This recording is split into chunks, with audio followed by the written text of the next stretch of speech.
makko ko gomɗuɗo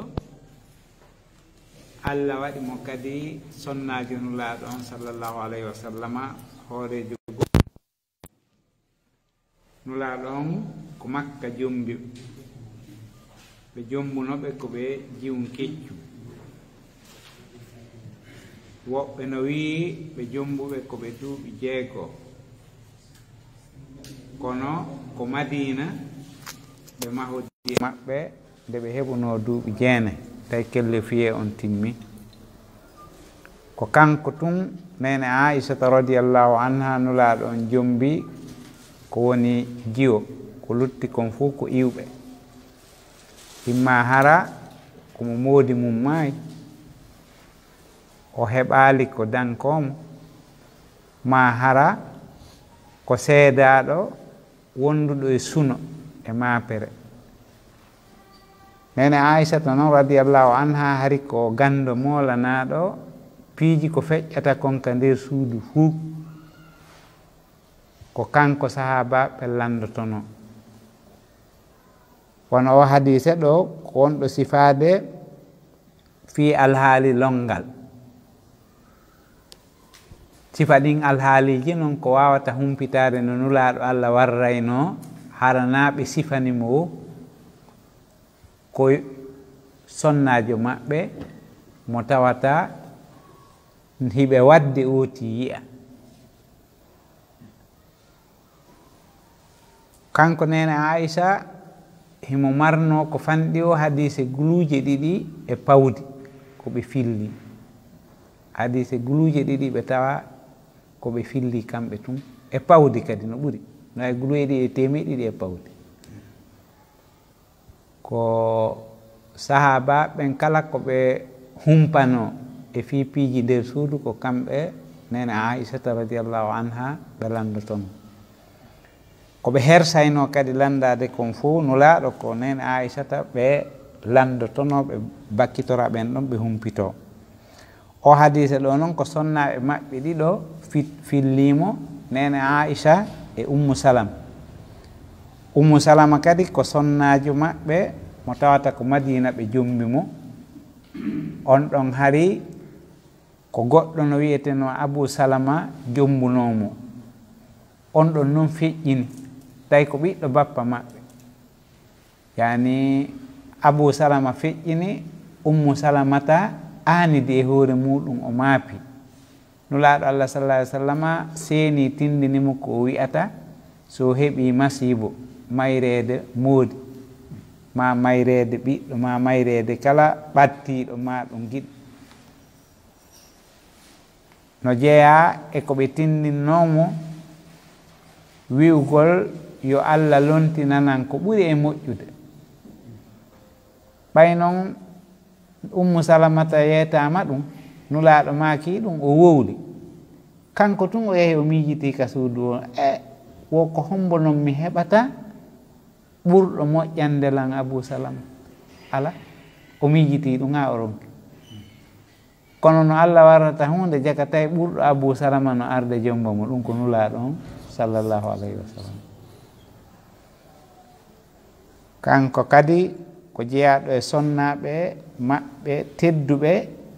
ko jeeyaɗo e sakkitiɓe feƴƴinde e sonnaɓe maɓɓe ɓen Madina kamɓe ɗon ko baqiya ɗon ɓe wattina kamɓe kadi ɓeeɗo ɗiɗo noon tuttini o hadise ɗo ɓe wii nulaaɗo men on sallallahu alayhi wa sallama julde subaka no tawaynoɓe haray ɓe wondi e janaba ɓe looto ɓe hoora ɓe looto longal ngal ɓe hoora o wi kana nabiyu sallallahu alayhi wa sallam yujami'u fi lleyl wa rubbama adrakahu lfajru wa huwa junubun lam yaghtasil wa yutimma sawmahu wala yaqdi ɓeeɗo sonnaɓe ɓe fillike ɓe inni nulaaɗo on sallallahu alayhi wa sallama no yiidayno e sonnaɓe maɓɓe ɓen e suumaye jemma wona ha julde subaka nden ma ɗum peeral fajiri on hewta tawa ɓe lootaaki ɓe wondi e janaba ɓe lootaaki ɓe looto ɓe juula peeral ngal ɓe hoora hara ɓe yoɓata nden ñalande ɗon wa hada al hukmu fi ramadana wa gayrihi nde ñawoore ɗo no huutore ka suumaye wo e korka luttuka ka tawata wona suumaye woni ko korka farilla wano kaffaraji e ko nandi mum ma korka gatte kono ko woti horata tenen e alkamisa ma balɗe 3 lewru ɓe ma ko horta yoga e gatte ko lutti ɗum ɗon fof si ooti no wondi e janaba lorrata korka makko kan o wi wa hada mazhabu jumhuril ulama ko nde ñawoore ɗo woni ko woni e mum ko ɓuri ɗuɗude kon e karamokoɓe islam ɓen walam yukhalifhum illa qalil mimman la yutaddu bi khilafihim si tawi heɓike seluɓe ngol konngol ɗon haray luutodiral ɓen ɗon ko lundoto kon wona ko ndaarete fimu wona ko kontete ko waɗi ɓen ɗon wona ɓe tawata darɗe no fewti e mum ma faamuji no fewti e mum ma jikkeno e maɓɓe si tawi woni ɓen ɗo lundike haray kontatake ko luutodiral noon ko si karama ko ɓe lundike ɗaɓɓite feere e dalil kono si tawi ko yimɓe ɓe tawata wona konteteɓe ko lundoto ɗum ɗon haray kontatake wa kad haka ba'duhum al ijma ala hadha al qawli karama koɓe gotode no wi nden ñawoore ɗon ko mujma on alayhi ko hunde nde tawata no fottana e muɗum ɓen andi noon ijma o kadi ko jeeya ɗum e dalilaji sharia ma yu'khadhu min al hadis o wi ara nun ɗum sihhatu sawmi man asbaha junuban min jima'in fi lleyl no ƴette o hadise ɗo wonde mo weeti no wondi e janaba sabu ko yiide e sonnajo makko jemma haray korka makko no selli saniyan yuqasu ala aljima'i al ihtilamu bi tariqi l awla wono eɓɓe wattide e ñawoore ka rendigu hoyɗitagol ngol si yoti hoyɗitiki kadi ko min baabi awla ɗum ɗon wattidede e ɗum ɗa sabu ko longal ngal ɓuri dolnude ihtilamu ihtilamu haydi ko ñalawma ko waɗɗi yoti o ko lootagol bonnata korka kan hay hunde li annahu ida kana murakhasan fihi min al mukhtar fa gayruhu awla wo si tawi woni ɗen ko ko wiyete janaba newnama immorde e nulaɗo Allah sallllahu alayhi wa sallam mo tawata on ko suɓaɗo tagu ngun haray ko lutti kon itti e sikke salisan annahu la farqa bayna sawmi lwajibi wannafl wala bayna ramadana wa gayrihi ñawoore ma ɗum ko ƴetta e hadise toɓɓere tammere nden ko wonde hunde ala ko sendi hakkunde korka waɗɗi ka e korka naafila e nden ñawoore ɗon wona korka suumaye e korka goo kadi harana suumaye fof muɗum ko ñawoore wootere wonde mo finidi e janaba yo kontin korka makko rabi an jawazul jima'i fi layali ramadan no ƴette nde ñawoore e ko ƴetta e o hadise ɗo dagagol rendugol e sonnajo mum e jemmaji suumaye walaw kana qubayla tulu il fajiri haysi tawi ko moggo feerugol fajiri on hara fajiri on tawalimo e muɗum wa akhadha ba'duhum jawaza siyami min al junub yoga e maɓɓe ƴetti ñawoore dagagol horugol wonduɗo e janaba min qawlihi ta'ala ka Allah daali ɗon o hilla lakum laylata siyam arrafasu ila nisaikum haka aya on hatti ɗon daginanama on jemma weeta hoora takkagol e sonnaɓe moɗon wonda e maɓɓe e alhaali rendigu li anna al ayata taqtadi jawazul jima'i fi layli siyami kulli wa sabuna aya on no holli wonde no dagi yiidugol e sonnaji mum e jemmaji korka ɗin fuu. Wa min jumlatihi al juz'u alladi qubayla al fajiri no jeeya e ko mofti e jemma on moggo peeral fajiri on hara fajiri on feeraali, ɗum ko jeeya ɗum e jemma on. joni noon nde wonno jemma on fof waktu makko on no dagi, joni seeda kadi ko arano jemma arano ko arande jemma makka hakkude jemma makka sakkitorum jemma fof muyo taw tun ko atto peeral fajiri on. Bi haysu la yattasi'u lil ghusli, haysi tawi woni fewndo ɗon waktu on wawata yaajande longal. Fa min daruratihi al isbahu junuban, haysi tawi woni oti heɓi lorra mo tawata be o weetida e janaba on. Joni e misal si oti ar weetorde no wondi e janaba on o lototo tun. Wa hadihi dalalatul isara inda al usuliyin, yimɓe usulu ɓen no inna goɗɗum ngo no woodi ko joopete tun haysi tawi woni memaka, si joopama tun haray famama ɗon, yani famama e nder yewtere maɓɓe nden wonde si tawi oti yiidi e ɓeygu muɗum moggo peeral fajiri o lototo tun o kontina korka makko kan. Si o ar kañum kadi e ɗanade o ronka finde ha ñalorma on tawimo ɗon kadi ko yo lotu tun, yani lorrata janaba on, lorrata korka kan. ɗum ɗon famama kadi ko e nder jemmaji suumaye on fof maji korka kan fof waktu korka ko oti horata fof famama e nder ɗum ɗon kañum kadi wonde ko yowodiri e ko newna, tawa ɗum ɗon hina ko heerani nulaɗo men on sallallahu alayhi wa sallam. Ko filli ɗum ko sonnaɓe maɓɓe ɓe tawata ɓen no andi alhaali maɓɓe on. No ƴettaɗo kadi fadlu nisa'i nabii sallallahu alayhi wa sallama wa ihsanuhunna ila al umma, ɓural sonnaɓe nulaɗo Allah ɓen e moƴƴugol maɓɓe moƴƴo e mofte nulaɗo ɗen. Faqad naqalna an nabii min al ilmi assay al kasira nafi'a, ɓe sonnaɓe ɗo Allah waɗiɓe suudu gandal ka wahayu on woni jippade e ko tawata ɓe humpitoto gundoji ɗi goɗɗo ƴellitatako e mum, saabu ɗum noon ɓe eggi gandal mawnugal wonndugal e nafa fota, ɓe eggani ɗum tagu ngu.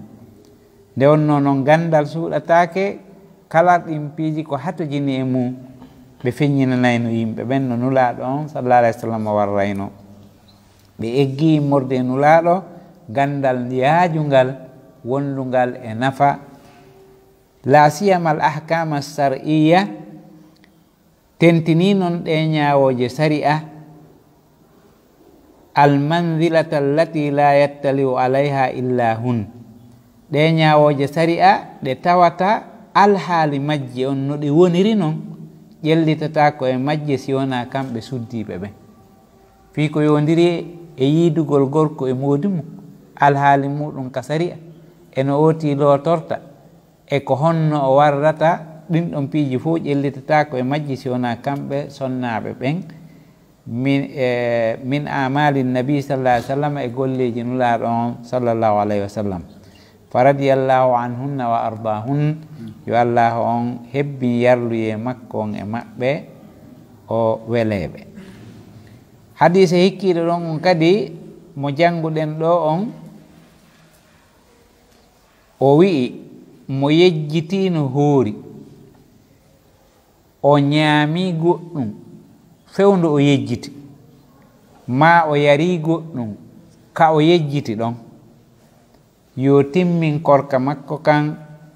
ko Allah bagori mo ñaamete on e njaram ɗan. haray bonnali korka makko kan ma dama ko gejji heɓi mo. O wi almana al ijmali, buniyat hadihi saria ala al yusri wassuhula, o saria Allah mo wiyeteɗo saria islam o maha e hoore neware e hoore newyende molanande nde tawata sattinaka. Wat taklif bi qadri taqa e fawgol yimɓe ɓen embere ko ɓe wawi kon koye hoore ɗum saria islamu on maha ɓittendi ala e makko. Wa adami l muakhadati bima yahruju anil istitaati awil ikhtiyar. Saria on nangirta goɗɗo ko tawata kon yalti e kattanɗe makko ma e suɓagol makko hara o mara feere wano yejjitugol goɗɗo mara feere. ɗum no yalti e suɓagol neɗɗanke, no yalti e mbawdi makko, no ɓuri mo yani yejjitugol ngol e bonu hakkille e ɗoyngol. ɗum ɗon no ɓuri kattanɗe neɗɗanke o wawata dartade ɗum, o wawata contrôle de fimo few, o wawata jogitade lakambal mum ngal no yaari o mara feere. hurriyatul ikhtiyari alanamoye ɗum ɗon. Wa min zalika anna man akala aw sariba, no jeeya e ko sariya on mandeji neweyende sariya on e angal fawgol yimɓe ɓen ko ɓe townata e ko tawata kon no yalti e kattanɗe maɓɓe fo, no jeeya e muɗum wonde mo ñaami ma o yari sariya on, no jeeya e mandeji neweyende makko mo ñaami ma o yari aw fa'ala muftiran gayruhuma ma o waɗi ko taƴinta korka goɗɗum ngo harana ñamugol ma yarugol fi nahari ramadana e ñalorma suumaye aw gayrihi ma harana suumaye mina siyami e korkaji ɗin fo fal yutimma sawmahu fa innahu sahih, yo timmin korka makko kan harayi ka silli. Sariya on no jeeya e ko hollata wonde o fawa goɗɗo ko townata mo ñaami ma yari ma o waɗi goɗɗum ngo ko taƴinta korka e nder ñalorma suumaye hara o yejjitino himo hoori, haray yo timmin korka makko kan hara hika silli. Li anna hada laysa min fiilihi l muhtar, ɗum ɗon wona teware, wona e golle makko ɗe o suɓi o waɗi, o tewaki o waɗi. Wa innama huwa min Allah alladi at'amahu wa saqah, ɗum ɗon ko iwru ɗum ka Allah, Allah oɗo ñammin ɗo mo yarnimo. Kono kaw anditi ɗon ko yo taƴu ɗon, so ƴetti ɗo joni ñeddude ndiyan yarugol, o ñeɗi ha o gayni o wooɓi woɓanɗe ɗiɗi, o anditi kon yohimo hoori yo daro ɗon, o tawa wattu tammere. siko ñamete kadi woni ñamde, so nokki longere o maɗɗike, o nokki ɗimmere nden himo maɗɗade tun, o anditi ɗon himo hoori ko yo walli, wona yo maɗɗito hande kadi. So ñaami ɓaawo o anditude, haray korka makko kam boni ko yaafa ko ka o yejjiti ɗon, alhaali ka o yejjiti ɗon himo yaafa, ila ka o anditi ɗon o nangike hande kadi. Ko ɗum waɗi ka o anditi ɗon koyo daro ɗon net, wona yo feƴƴu ɗon. ɗum ɗon haray korka makko kan bonali e konngol tuugorangol e konnguɗi karama koɓɓe. Kono e hoore ɗum ɗo fof karama koɓɓen hiɓe mari pehe e nder mum kadi faahi. Aljumhur min al ulama zahabu ila anna al akla wassurba min annasi la yufsidu siyam. Karama koɓe ɓurɓe ɗuudde ɓen ɓe yaari e feere wonde ñaamugol ma yarugol immorde e yejjituɗo bonnata korka makko kan, wajimbinta yoɓugol, wajimbinta kaffaaru, yo kontin korka makko kan, yo jokkituka, yo yaadu e makka hunde bonaade o taƴata, wajimbinta yoɓugol, o yoɓoytangal ñallal e hoore ɗum kadi hay hunde fawaaki mo ka sariya. ɓurɓe ɗuudde ɓen e yimɓe gande ko nden ɗon feere yaari. Wal khilafu baynahum fil jima, ko ɓe luutondiri ko hellaka rendigu, si oti ar yejjitude wonde himo hoori ha o yiidi e ɓeygu makko, hallahu hukmul akli wa surbi, hara ɗum ɗon kadi no ƴetta ñaawore ñaamugol e yarugol,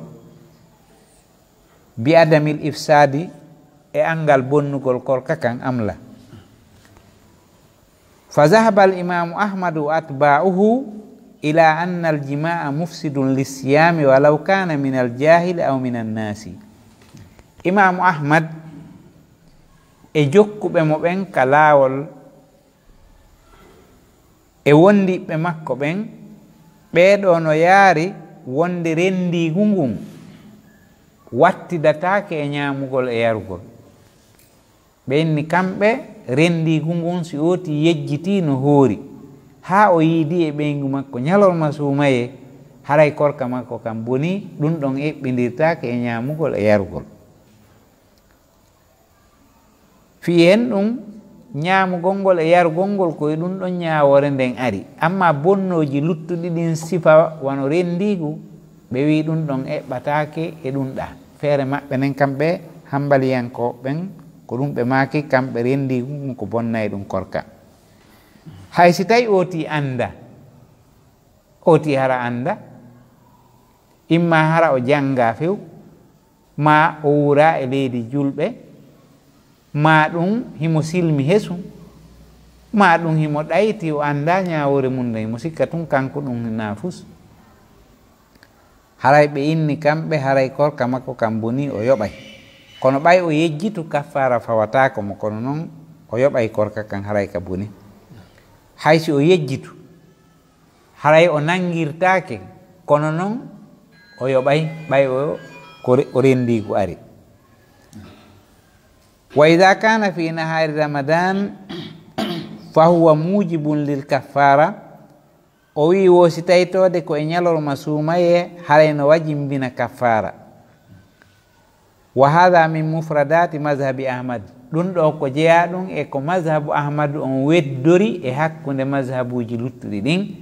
wonde si tawi woni ɗen goɗɗo yejjiti o ñaamima o yari korka makko kan haray bonaade, ɗon himo tawti jumhur on. kono si o rendi hay si tawi o anda no rende wonde rendatake, ma ɗum o yejjitu wonde himo hoori, wo haray kanko on korka kam boni e hoore ɗum kadi kaffara fawike mo. ɗum ɗon koye nder ko mazhabu makko on weddori kon. wa daliluhum ala dhalika, ko woni dalili maɓɓe on e ɗum ɗon, mafhumul hadisi alladi iktasara ala al akli wassurbi duna al jima, ko faamu ƴettaɗo on e o hadise wiɗo man nasiya wa huwa sa'imun fa akala aw sariba, o hatti ɗon. ko faama nder ton kon ko wonde si tawi na ñaamugol ma yarugol haray ɗum ɗon ittintinama, yani ƴiinama e ñaamugol ngol e yarugol ngol tun, rendigu ngun tawaka ka nder hadise ɗon. imamu ahmadu kanko o jaɓali wattugol rendigu ngun ɓay ɗum ɗon tawaka e nder hadise on. kanko faamu makko on ko faami e nder o hadise hattuɗo ka ñaamugol e yarugol o wattali ɗo rendigu, ɗum ɗon ɗen holli wonde rendigu ngun tawaka. mimma yadullu ala mukhalafatihi lahuma, koyno holla wonde rendigu ngun no luutodiri e ñaamugol e yarugol. wo ñaamugol e yarugol ngol no hayfi, kono rendigu ngun no teddi. wo joni no rendigu ngun no luutodiri e ñaamugol e yarugol ngol. wali anna nisyana fil jimai ba'id, kanko o holli wonde yejjitugol ha yiida e ɓeygu mum ñalorma suumaye, ɗum ɗon hakkille jaɓata no woɗɗiti e ko famete ko imma an ma kanko goɗɗo e moɗon andi tawi a yejjitiɗa hoori oti maƴa, wo ɗum ɗon haray no woɗɗiti e faamu bi khilafil akli wa surbi, ɗum ɗon no wopodiri e ñaamugol ma yarugol. ñaamugol e yarugol no wawa wonde hara ko antu goɗɗo andintintami, ma ɗum ko yettata ɗo ɗen ta si ni yara si maƴande wotere, ma ƴetta ni ɗen longere ñamete maɗɗoɗa maƴa noon nde wotere. wo ɗum ɗo no seedi rendigu ngun dumunne mum no juuti e hoore ɗum kadi haray no woodi toon findinoji buy koyno andintine on ndeyɗa hoore. ɗum ɗon woni faamu mazhabu ahmadu on. wa dhahaba al a'imma abu hanifa والشافعي وداود وابن تيمية وغيرهم ila annahu la yufsidu siyama. Amma jumhurul ulama on Abu Hanifa taw, Imam Shafi'i, Dawud az-Zahiri, Ibnu Taymiya wo ka mazhabu Hanbaliya, ɓeɗo fo no yaari e feere wi'ugol madama oti yejjitu ma ɗum o majji haray bonnata korka kan. ɓenni haray korka makko kam bonali wajimbinantamo kadi kaffara. Abu Hanifa e Shafi'i e Dawuda Ibnu Taymiya ka mazhabu Ahmad, Ibnu Taymiya ko jeyaɗo e tinniɓe ɓen ka mazhabu Ahmad, kono ɓeɗo fo wi'i wonde bonnata. ɓe dallinori dalilaji arayɗi ɗo ɗi. ɓe wi goo on lima rawal hakimu min hadisi Abi Hurayrata radiyallahu anhu man aftara fi ramadana nasiyan fala qada alayhi wala kaffara. Imamu Hakim no filli ka deftere makko Mustadrak e hadisi Abi Hurayra, o wi nulaɗo no maake mo taƴi e suumaye woni hara ko o yejjituɗo o taƴi haray yoɓugol fawaki mo, kaffara fawaki mo. Qala Ibnu Hajar, Hafiz Ibnu Hajari o maaki wa huwa sahihu, haray o hadise ɗo ko selluɗo. Wal iftaru ammun, si innama taƴugol haray ɗum ɗon ɗen no huuɓiti fil jima'i wa gayrihi, no ƴetti rendigu e ko wona rendigu. Kala ko taƴira haray naati e ñawore nden. Ibnu Hajar wi kala ko oti taƴiri haray naati e ñawore nden. ɓay noon hadise on ko wi ko mo taƴi,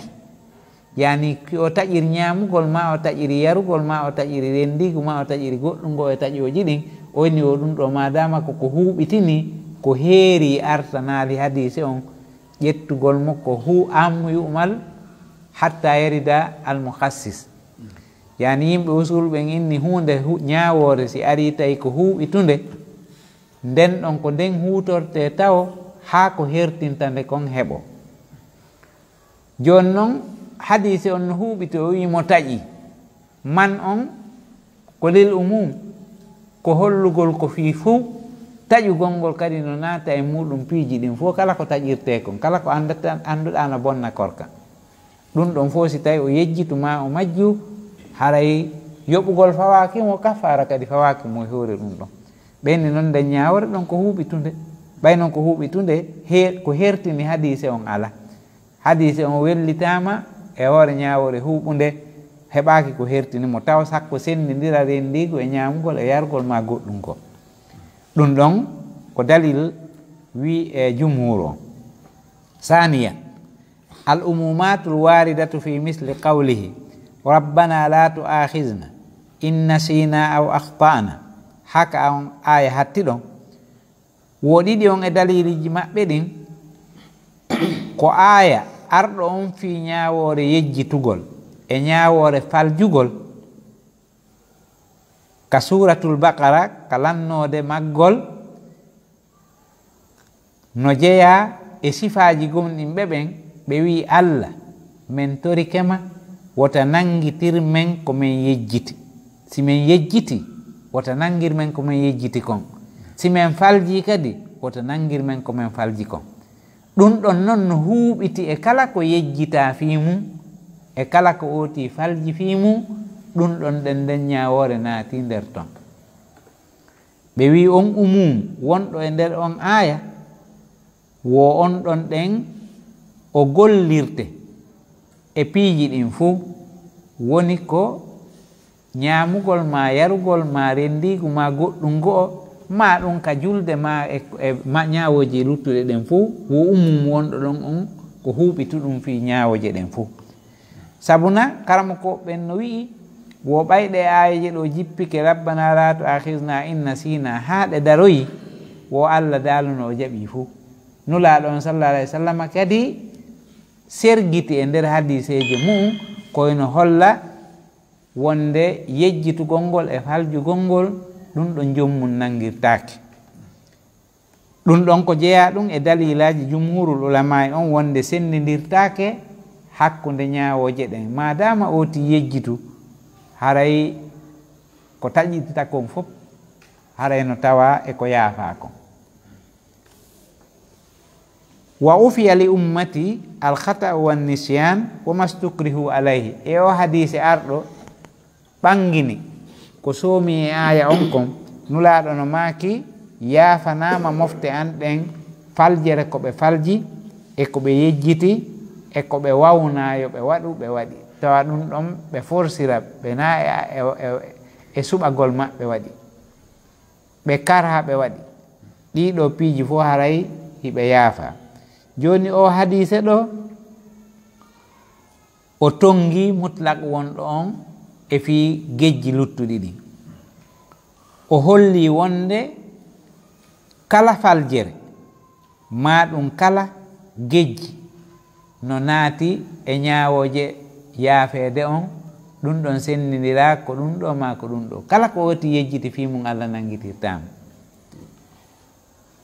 salisan dalil tataɓo on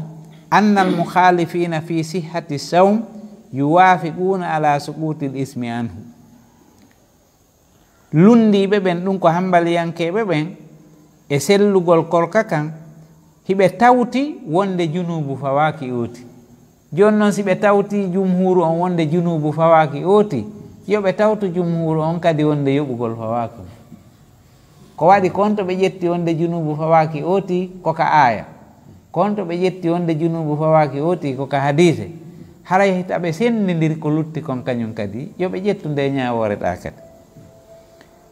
wa ida kana ma'duran fa innal uzra samilun madama ko ganto o heɓi ganto yejjitu gongol ma ganto wawnede on ma ganto faljugol ngol haray on ɗon ganto ko moftuɗum wala wajha littafriqi ala sengo wahay woto wawngo sendidirde inni siko ɗum ɗo no jaɓe siko ɗum ɗo jaɓatake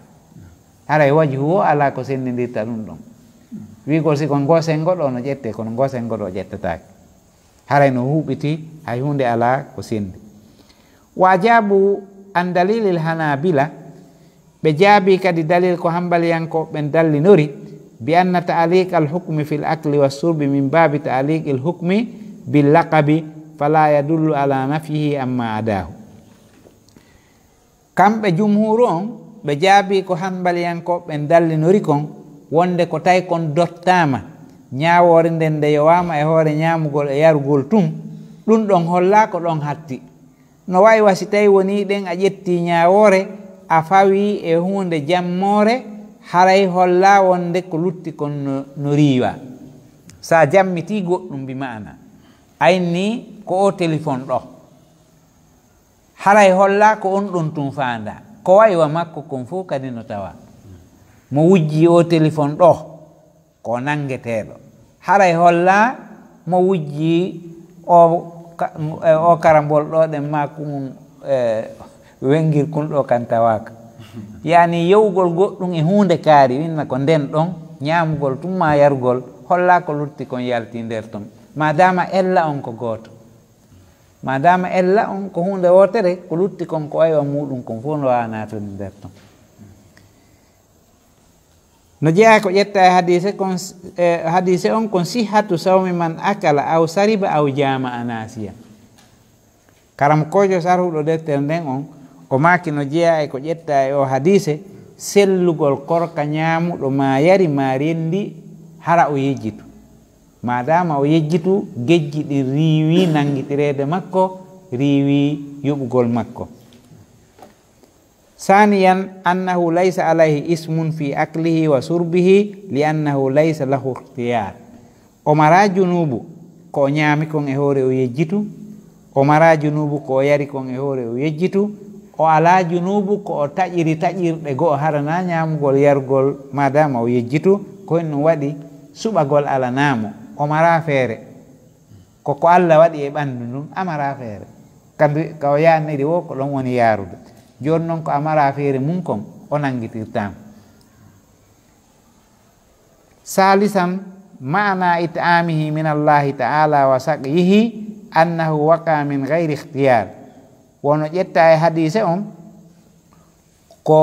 o holli ɗo kon wonde ko Allah ñamminimo ma ko Allah yarnimo ka hadise ko winni nama atamahullah wa saqahu kon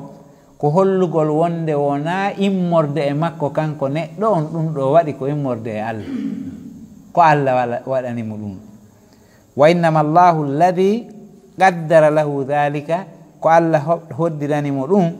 binisyanihi siyamahu saabu yejjitugol makko korka kan ko Allah yejjintinimo wonde himo hoori ha o ñaami ma o yari ɗum ɗon holli ko Allah iwri kanko noon himo yaafi ko iwri e makko tawi jiyaɗo on mara suɓagol e muɗum o mara feere nam darto ɗo hadise aro ɗo on mo juuti seeɗa nam eyyo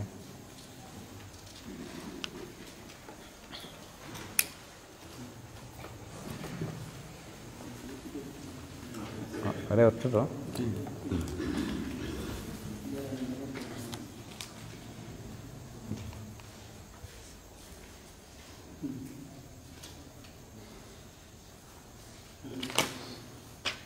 Bismillahirrahmanirrahim. Hadise temedere capanɗe jeetati on an aishata tuttinama enene aisha wa ummi salamata enene salama radiyallahu anhuma yallo e allah won e maɓɓe kamɓe ɗiɗo anna rasulallahi wonde nelaɗo allah on sallllahu alayhi wa sallama kana ɓe laatinoke yudrikuhul fajiru feeral ngal no hewtotunoɓe yani fajiri on no feerayno tawaɓe wo huwa junubun haray ɓe wonde e janaba min ahlihi immorɓe ɓattodirgol e soccodirgol e ɓeygure maɓɓe nden ɗum yawtasilu refnelaɗo on looto wa yasumu ɓe hoora anal mana al ijmaliyu firo muftugo ngon kana annabiyu sallllahu alayhi wa sallam yujami annabijo ɓe laatinohi ɓe renda fi leyli jemma wa rubbama adrakahu lfajru no heewi ko peranga rubbama adrakahu lfajru heewi tata fajiri on tawayɓe wa huwa junubun hara ko ɓe wondi e janaba lam yaktasil ɓe lootake ma no arandeji fajiri on tawata ɓe hara ɓe wondi e janaba hara ɓe lootake wa yutimma sawmahu nela o timmina korka maɓɓe kam wala yaqdi ɓe yoɓata wa hadha alhukm nde ɗo ñawore fi ramadana wa gayrihi suumayewo ko hina suumayewo wa hadha mazhabu jumhuri ulama ko ɗon laawol ɓuuɓe ɗuɗde karamo koɓɓen wa lam yukhalifuhum lundaki ɓe illa alqalil siwana seeɗaɓe mimman la yu'taddu bi khilafin ɓen ɓe tata lundagol maɓɓe ngol kontatake hunde وقد حكى بعضهم الإجماع على هذا القول يوغا مابbe fillike yewti e fottugol mabbe hawtitugol mabbe ngol do kongol ma yukhadhu min alhadith ko jette ko e hadith ga sharia awalan sihhatu sawmi man asbaha junuban sellugol korka on wetudo no wonde e janaba min jima'in fil layli immorde rendungal wadungal jemma saniyan immundu yugaso alal jima'i no ebbe e rendigal ngal al ihtilam hoyditagol ngol bi tariqin awla ko ɗum ɓuritode hanude li annahu ko waɗi ida kana murakhasan fihi tawino newna yonti wetude janaba on ka rendigu min al muhtari immorde on taweɗo ko suɓa onti suɓi waɗi fa hayrihi awla ko tanama ko tawɗo na e suɓagol mum waɗi on hoyɗitiɗo on ko ɗum ɓuri hanude newnede thalisan tati on annahu ko woni la farqa bayna sawmi sendidirgol ala hakkunde korka alwajibi waɗɗi ka kam wan nafli e naafeɗen korka hara ko korka gafte wala bayna ramadana wa gayrihi ɗum kadi sendidira hakkunde suumaye on e ko hina suumaye e korka luttuka kam rabi anna yaɓun ɗon jawasu jima dagagol rendugol ngol fi layali ramadana e jemmaji suumaye on ولو كان قبيل طلوع الفجر هستيك مغو فيرغو الفجر وأخذ بعضهم يوغا بجت جواز الصيام دغغول هورغونغول من الجنوب مرد وندو جنابه من قوله تعالى بجت كونغول الله تودون دو أهل لكم ليلة الصيام الرفث إلى نسائكم دغنا ناما on jemma korka kan soccondirgol e sonnaare mum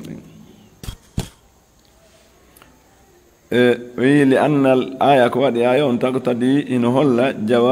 جواز الجماع dagagol rendugol ngol fi layali siyami kullihi e jemmaji korka kam fuu wa min ina jemma goto to wa min jumlati no jeeya e hawtande ɗum ɗon aljuzu alladi ngal geɓal gubayla alfajiri wongal ka maggo peere alfajiri bi hayso nokku la yattasiu lil ghusli hara tan on yaajana lootagol fa min daruratihi no jeeya e darura muɗum lorra muɗum al isbahu junuban wetugol no wondi e janaba wa hadihi dalalatul isharati ɗum ɗo ko dalil tindingol ko tindinande joopagol indal usuliyina ka yimɓe usul ɓen khamisan joyi on fadlu nisa'i nabi sallallahu alaihi wasallam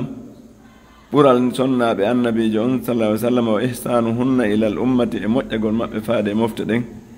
faqad naqalna gomɗi ɓe eggi anin nabi ko ɓe itti annabijo on sallallahu alaihi wasallam min al ilmi immorde e gandal ngal ashai al kathira hunde ɗuɗunde annafi anafayde la siyaman tentini al ahkama shar'iyyati ñawoje sari e yankoje al munazzalati allati ɗen jippinaɗe la yattaliu alayha illa hunna ɗe tawata jellitaki e majje siwana kamɓe min amali nabi immorde golleji annabijo on sallallahu alaihi wasallam fa radiyallahu anhunna yo allah yarlu yallah won e maɓɓe o arda hunna o weltanoɓe al hadisu tasu wa sab'un hadisi capanɗe wa babadal mi hadis temedere e capanɗe jeeɗɗi e jeenayi on an abi hurayra tuttinama e aba hurayra radiyallahu anhu yarlu yallah woni makko anna nabiya wonde no annabijo sallallahu alaihi wasallam qala ɓe maaki man nasiya kala on yejjituɗo wa huwa sa'imun hari tawa himo hoori fa akala o ñaami aw shariba ma o yari falyutimma sawmahu yo timmin korka makko kan fa innama at'amahu llahu andu ko allah o ñamminimo wa sagahu yarnimo alma'na alijmaliyu firo moftugo ngon yubayyitu nabi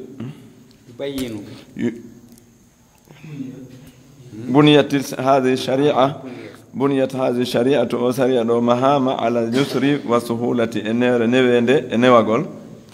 wa taklif sariya on e fawgol bi gadri taqati embere taqa on embere ko onti wawi kon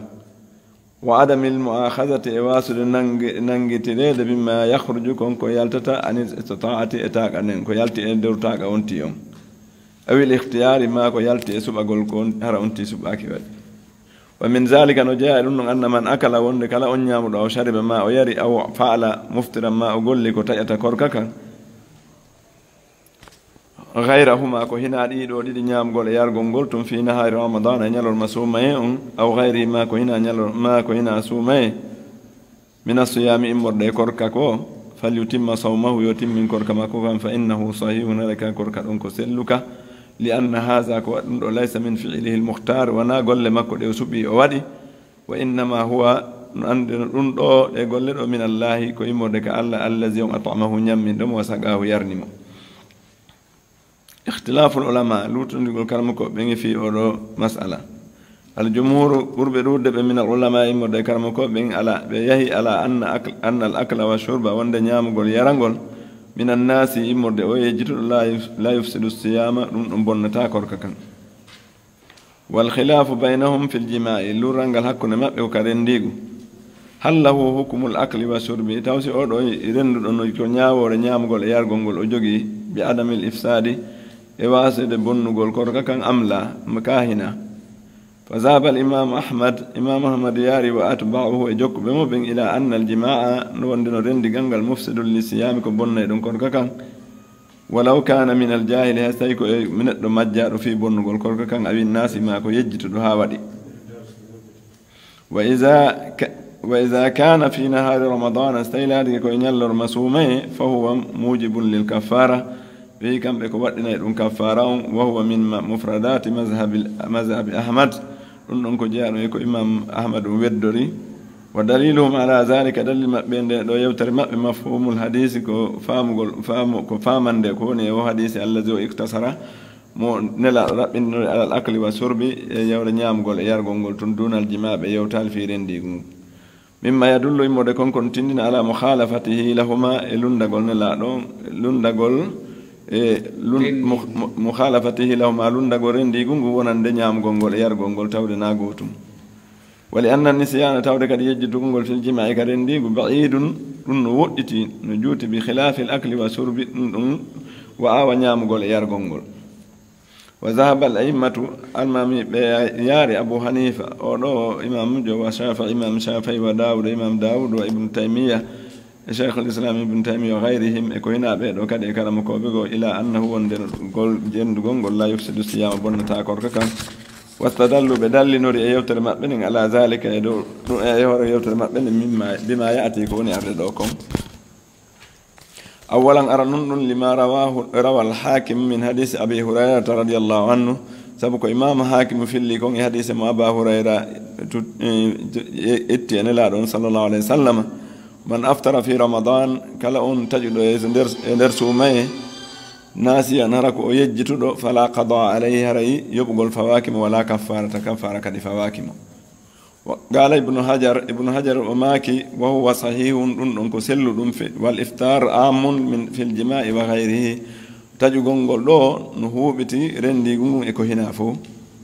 ثانيا دمون اكو بدال نوري العمومات الواردة كدين هوبتو دي جلدي في مثل قوله تعالى وسفانو يوتر الله تودون ربنا جوم أمين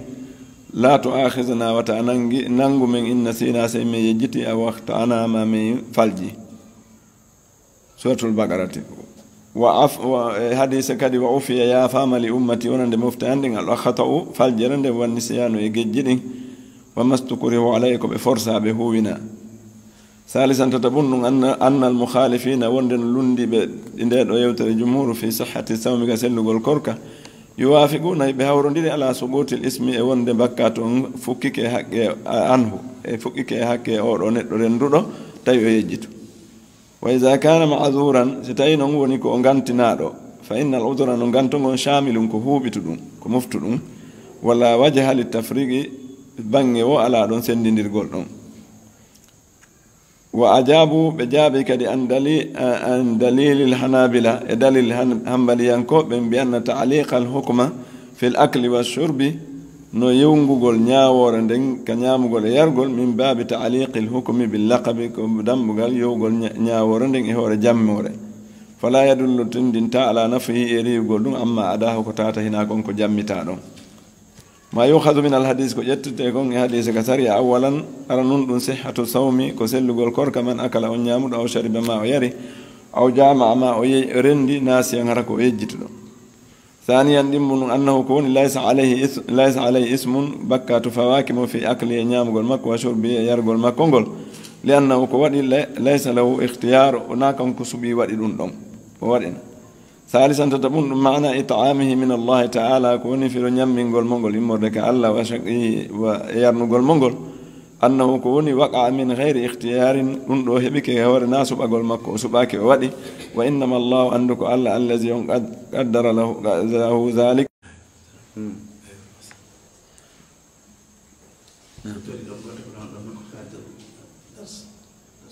أقول أنت وكدرس نعم نوري كدرس نعم نستوعب نعم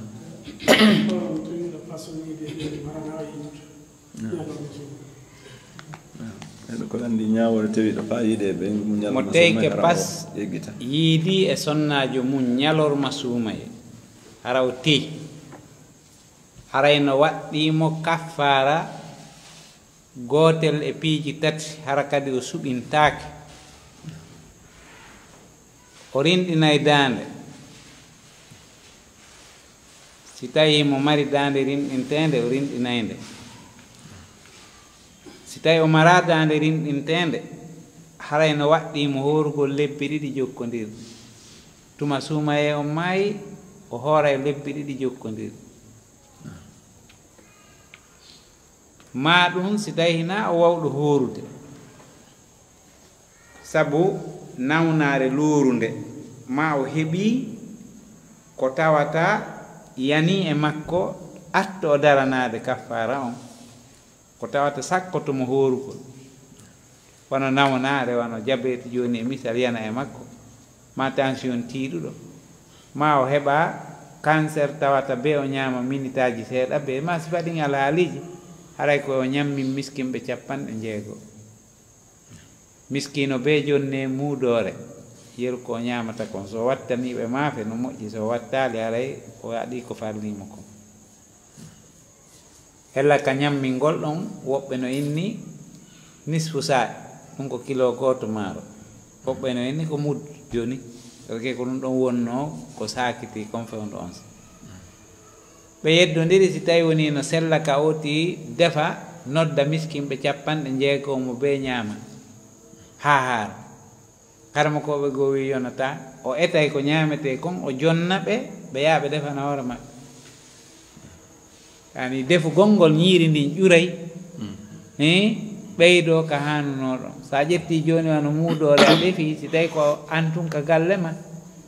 an e ɓeygure nden o ñamay ɗum ɗon amma si tawi ko nokku ko ñamoyɗa ko yeru reedu ma ɗum joni noon ñammi gongol ko etugol ko ñamete kon jonna oti naya defam woɓɓe kadi inni no yona woɓɓe no lanɗi kadi si tawi no yona ka oti jonna miskino goto yeru muudo 60 woɓɓe inni yonata ko be suɓa 60 yimɓe limorne fo timma 10 no ɗo jonnama 10 kadi ha timma 60 bon ɗum ɗon ko kala e mum no mari dalilaji mum ɗin suɓa gongol gasata si tawi suɓa gongol no gasa mo be koko hayfi kon ƴettata ɓay noon ko yaggingol tawti tuububuye on ko be oti rewa e marhalaji yaltuɗi ɗin fi mum nam ko suɓindinte oti o ko kaffara wondore nde ɗum ɗon si waaliki a suɓotoni ko falɗa o waɗa amma ɗum ɗo ko yoti yaaru tartib ɗum ɗo e ziharu on kafaratu zihari ko bit tartib ko ɗum ɗo ma ɗum ɗo ma ɗum ɗo nam jon noon ɗon ɗen joni ka on ɗuma ɗon joni ta on ti yowata heɓiɗude ɓen 60 fo nde wotere kono so heeɓi ɗo woɓɓe goo groupe miskinɓe o jonni ɓen ɗon o andi ko ɓe jeelo wawi wonde hay ko wano janggo kadi ma faɗɗi janggo tawi o heeɓi woɓɓe goo kadi o jonna waɗira noon ha yaltoya ka ko haray sari on no yananimo yo heɓu tullimore ɗaɓɓande innaka beesi ko nde wotere o heeɓi ko jonna ɓe fof sa heeɓi hande seeɗa janggo seeɗa faɓɓi janggo seeɗa ya heɓu tullimore wiyande 60 nam woodi kadi tawi ko sayre nde o maɓɓiti ɗon ɓawti o andudude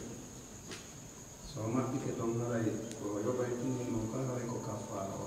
fawto ɗon o yoɓay tum ko waɗi joni woni kawtal golle yani mujawara ari nder ton kono haray daganaki mo waɗugol madama o anditi haray ila ɗon daganaki mo waɗugol hande kadi so welsindike noon o waɗi haray faabike mo yoɓugol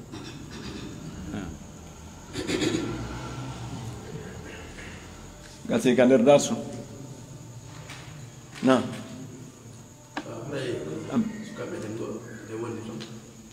wonno ko nennoɗa ko question ɗum miijiji mon heɓisa ɗumde ko wonɗo wakkilade kadi dewlade koyne fof wanndaɗa ko noon e gallo fof taki toon nder ko nata ko yoddu ko ma hoddum e karama koye ɗum waɗa fattuwaji fii si goɗɗo torike korɗo joom jimo waɗi teŋe makko ha o gayni wadde seyna jeeyi hare maɗa teŋe joni noon o ɓiɓɓe on ɗon ɓen o landa kala ko jonditi ɓiɓɓe ɓen sonnaji o mbayno haray ko korɗo goɗɗo ko ɗum woni nanta moɗo seera no sellita ka ko no bastake so torike o okkama o jombi ɓiɓɓe ɓen woni jokkuɓe mo kanko waɗi ko ɓiɗɗo ɓen ko ka ɓen makko joni amma si tawi woni oyano e juuɗe jommum o yeeyaali o okkitiraali o rimɗinaali ɓen ɗon ɓiɓɓe ɓe o heɓi o ko kanko ɓe jokki no wawi wasi nagge ma rimi a wami joni halas o okkimo ka okkal o teŋi ka o teŋaɗo seede waɗama ka waɗaka woni ɓeygu makko ka hina ka wonɗon ɓeygu makko woni ɓiɓɓe makko kadi maccankaku ngun ko fanni oti no jeeya ka o yalti e jeeyal maccankaku ngu warena maccankaku ala to hande kadi so rimɗima o yeeyama aray ko jommum hendi amma ɓiɗɗo yaltuɗon e keeci ma on ɗon ko an jokkata nam andi ara ɓe no yurde ko ɓe sendiniral ko ɓe fuɗɗima ko jopare ɗo koye konko lanti ɗon ɗon joni wigol on teyi tun ko korɗo goɗɗo goo tun kono o okkaka joni o teŋali kono ko si goɗɗo okki haray ko okki ko lawani ɗum o sendinirgol ɗo kala ɗum koɓe mo jokki o youtube fewndo ɗo ɗen ma ɗum o groupe ji ɗin ɗo si on tisu non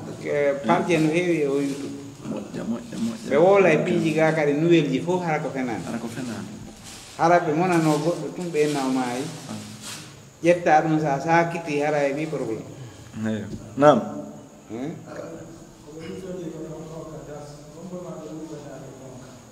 na ɓe lutonidi kon kadar suga ko jumhur on mari gonga pake ko jumhur on mari dalilaji jumhur on no dolni ɓuri dalil ahmad on ko ɗum waɗi ɗum ɗo komin mufradatil mazhab ko jeeya ɗum e ko tawata mazhab on weddori o seli e hakkude jama on kanko tun woni feere bon joni noon piiji ɗin ko dalil on wona gollirede wona dambita gongol ko ɗum waɗi ibnu taymiya tigi seli feere nde mo jawti jumhur on ɗum noon komin ihtiyarat ibnu taymiya yani ko yaara kon e nusus ƴiye arɗe ɗen inni e Allah subhanahu wa ta'ala nangirta goɗɗo ko yejjiti ɗum ko dalil dolnuɗo noon si tawi no neɗɗanke nangirteno ko yejjiti kon honno tooñe naatay ko waɗi yejjitugol ngol na immorde makko Allah noon nde wonno tooñata o nangirta goɗɗo ko gaynata fimum la yukallifullahu nafsan a wawata ma a yejjitu ma a forsa Allah nangirta oti illa man ukriha wa qalbuhu mutmainnun bil iman yani ikra kañum e nisyan ɗum ɗon no ittana moftere madama noon ittama haray hande kadi alaka itte ha gasa goɗɗum taƴe nder ton watteɗa lannama ittede rufi al mu'akhadha lanni nangitirede oti ittama hande kadi en sennidita inna joni ɗo en itti ɗum ɗo kono noon en ittali ɗum ɗo gasata nam lamɗo maccekke yani Abu Hanifa e Ibnu Taymiya e Dawud imam Dawud Sa'id imam Shafi'i ɗum ɗon ɗen fof koye jaman gotu ngu wuri ka koye deftere ɓe woni ɓeɗo na zamanu wuute ari ɓe fof ko karamokoɓe mawɓe tinniɓe ka diina ɓe Allah okki faamuji yaajuɗi fi faamugol deftere Allah nden e sunnanelaɗo mum on e faamugol usuluji ɗin ɓe heɓi taalibaɓe buy jokkuɓe mazhabu maɓɓe on jokka ka faamuji e ka feere e ka feññingol kono wona e zamanu woto ɓeɗo fof ari Abu Hanifa ko ñande o maayi saafa e jibina andi ɓen ɗon ɓe woɗɗodiri ka ñande Abu Hanifa maayi nden ko nde ñande saafa e kan jibina Ahmadu kadi ko almudo saafa e Ahmad bun Hanbala ko taalibajo imam saafa e en faami ɗon Ibnu Taymiya ko ka qarnu sadisu ga ari on kadi ko jokkuɗo Ahmad wona almudo makko ɓe yiidade en faami kono ɓe fof ko karmakoɓe mawɓe marɓe ijtihad mo ɓe no mari ɓe mazhab Ahmad no mari mazhab Safa'i no mari mazhab Abu Hanifa no mari mazhab Abu Hanifa kanko woni mawɗo on e imam muɓɓe naw kanko woni mawɗo on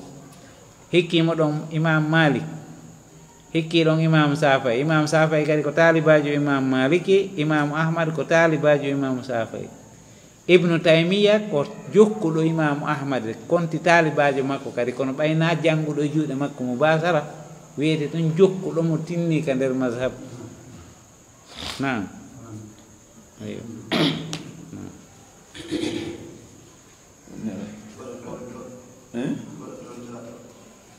awa joni ndaren ɗe ɗo ɗiɗi foto ɗen tawi awa an ka darsu ina onon no ngala je kamɓe o yoni ok en jewnade ɗo ɗiɗi awa bisimilla min ko sonnaade ndeɗiɗa wi landan ko ɓiɗɗo makko nawni tawi ɓiɗɗo makko nawni taw nawnaade ka satti o nani o inde karamokojo nawɗo ɗon tuma o yahi ɗo on karamokojo on karamokojo o indi o ko goɗɗo joggi ɓiɗɗo makko on karamokojo indi noon kañum wawa ñawnude on ɓiɗɗo makko nawno yawre sartiji koɓe haɓɓi kono si tawi o waway ñawnude ɓiɗɗo makko ha o sella haray si ɓiɗɗo makko selli nan manam o indi joggi ɓiɗɗo makko mawɗo kay nawno joni noon o sonnajo tawi ko hakkude ɗin ɗo ɗiɗo o indi joni noon o gewde joni ɗiɗo ɓiɗɗo makko hayfiranam ɓawa yimɓe wawa yimminandemo kono mawya nawna e ɓiɗɗo makko hayfanamo oɗa nawna ɗo addi goɗɗo ka ɓiɗɗo makko nawɗo hara mana o waɗa waɗɗo ɓiɗɗo makko nawnade haray ɗin ɗo ɗiɗo ni mana mi landano joni haray gonɗum ɓuratamo moƴƴande kono o yata o anndiri ko goɗɗo waɗi ɓiɗɗo makko on ko ɗum woni probléme on tan ono hunde piiji ɗin hiɗa wawi fawde ñawore e umum yani piiji huɓituɗi wiya ko mbile lanni ma ko ñanne lanni mbile no woodi ñanne no woodi mbile wono selli no woodi ñanne kadi no woodi a faami si goɗɗo heɓi nawnare mbile yo mocce lekki mbile hara ko moccanɗe sari aɗen ko ari kon ka sunna moccirgol wano fatiha ayatal kursiyu qul ya ayyuhal kafiruna qul a'udhu bi rabbil falaq qul huwallahu sifa ɗen du'aji arɗe ɗin ka defte ruqya defte sariya selluɗo lanni ko mbile oti mocca lanni a tefa ko hommoni mbilejo on ko honno heɓori mbile on ko honno warde ñocca e mbile o lanni siko ñanne mocca e inde ñanne nulaɗo no maki al aynu haq ay ñanne ko gonga kono ko honno moni ñannejo a waway andude sa yalti bimbi ko mbo fottat a waway andude koɓe jeelo ɗayni no e nder mum ha ɗayni karamakoɓe gono woodi ko ɗum ɓe waɗi métier koyeɓe joɗɗini bureau spécial métier ɗen noon ko sa ari ko ɓe ɓe yettuma kaari no tawa ɓay noon ko rewɓe ɓen ɓurata mabodude ɗin piiji oti hewta e tum ɓe inna sinama no jokkuma wonde hara ɓe falje e ɗum kadi ɓe inna sinama hara ɓe anda o yamara sina seede ɓe hottotoɗi bon ɗi waɗi alhaaliji no feewi ha si tawi woni Allah no hokki goɗɗo wawgol moccude moccande sellude moccande yowinde e sari a moccande wondude e dalil moccande nde tata sortake e qur'ana on e sunna on o hawri e nawnuɗo mo mbile o heɓi yo moccu mum si o selli ko immorde e Allah so sellali amara feere fus ko wawɗa ko moccugol e Allah sellini awa siko ñanne kadi wakkata o moccira ko joli kon kam o watta ko hadiseji selluɗe fi ko nulaɗo moccirayno ñanne e mbile amma si mi mocci ñannejo on nawnay maɗum si mi mocci mbilejo on nawna mani eni ɗum ala nana a anda ko mboni mo sina ɗum a yahan mo ripotoyamo ka police ɓe ha nanngam ani ko haala yowi ɗum e hottagol yowi ɗum tun e ɗaynidiro ɓay si goɗɗo ari ardi e kalise ka miskino mo jooɗi waɗi mecce makko ko bewo ɓe seedirta ɗon ni tum bewo ɗaɓɓa ko yowa yewtere nden e makko o hulɓinamo ma ɗum o faaminamo a kanko muran ɗum boti seede mum oɗo noon simi ñawdimo tun oɗa ma e few ma o nawna e ma o ɗumanno oya kadi an inna no faami penale men e tata ala hunde kewi joti no wawi moccirde ko sari kam o wi ko moccir ɗum o yo accita honno wiyeteɗen sellingol ngol e juuɗe Allah a wawa sina ɓayno yana e ma an tigi siɗa wawno a sakkoto ka yana e ma an tigi yani umumu on no hutore ko mbile lanni mbilew ilaju sihiri ma ilajul ayni ma ilajul mal kada kada lanni ñawdo o ñawdo e hoore ɗum na ana attente ari oɗan landi ko ɗum waɗi muraadu o surbi woni landaaɓe goɗɗo ñawɗo bile hono ɓe moccoɓe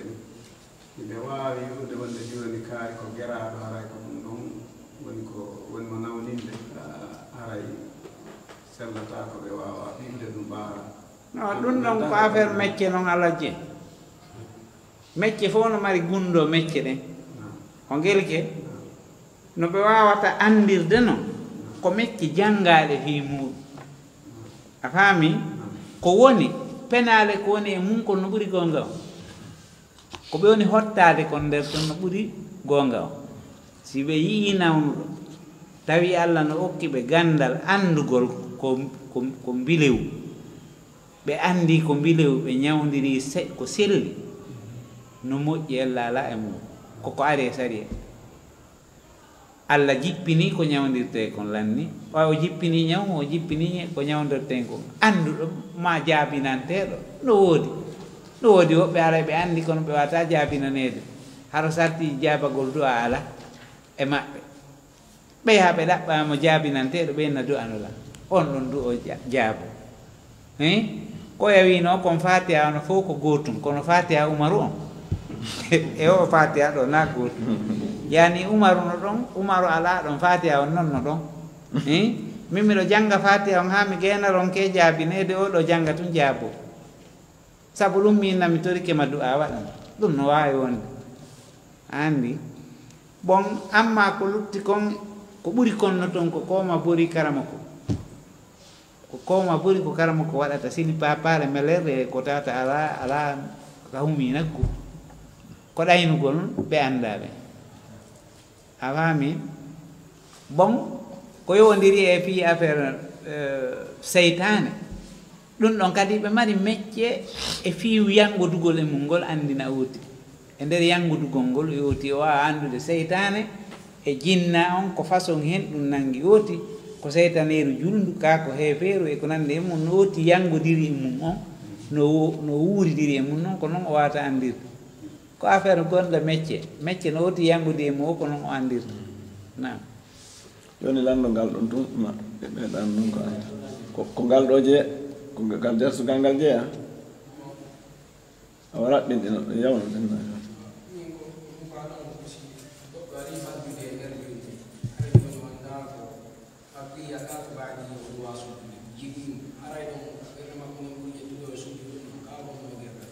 si yoti jiɓike ko hen ɗum e mum o sujjanta yo sujjan qabliya on lanni qabliya on no lonto baadiya a jiɓike ko baadiya watta ka ko qabliya waɗu qabliya on yoni ok ustadi ɓay ko anta to yoto damen ɗalol ngal o geɗa kon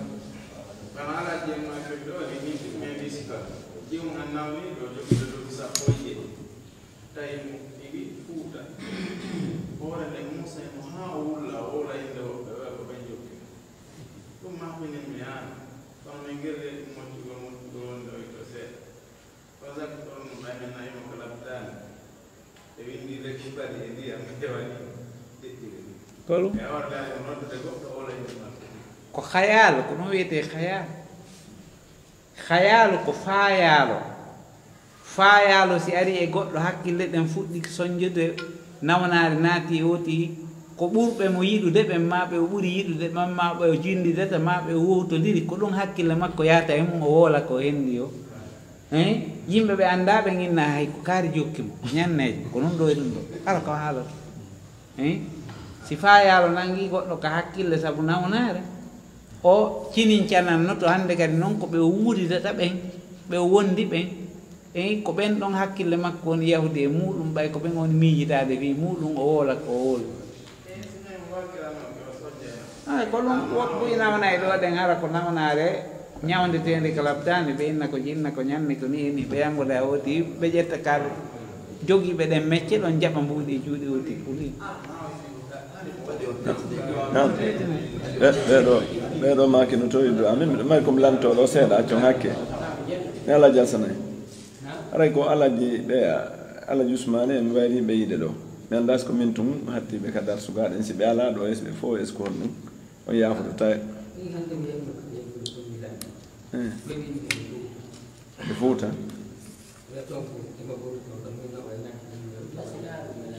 gasi joni sen andi ɓe ala ɗo haray eɗen tamjino ɓe ala ɗo ko ɗum comme huuɗe renti sattendeji ɗi no ɗuuɗi hara en huuɗen torodiri du'a. Assalamu aleykum wa rahmatullahi wa barakatuh.